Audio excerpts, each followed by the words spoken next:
Welcome back, artists. In my preceding video, I showed how I drew this crowing rooster.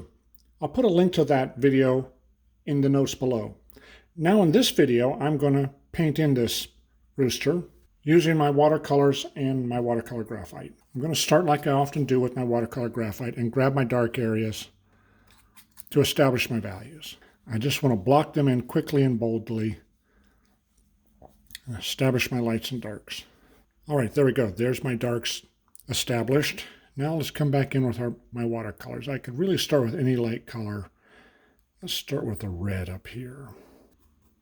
Now the neck and back of my rooster is somewhat of an orange color, so I have to make an orange. Raw sienna and alizarin crimson in this case. Got a yellow beak and yellow legs. Some of these birds have a red spot on them right in this area on the wings. Okay, let's do some of our dark blues here. This is Prussian blue. This is a little bit of cerulean blue I'm using for highlights as well. And since I like painting loosely, I'm going to go ahead and paint outside the lines, and especially in areas like the tail, help loosen up my rooster. Remember to paint the eyes as well.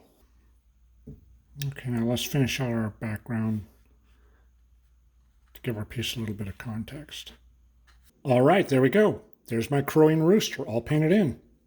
Got them all done. Started with our watercolor graphite, moved to our light watercolors, finished off with our darks.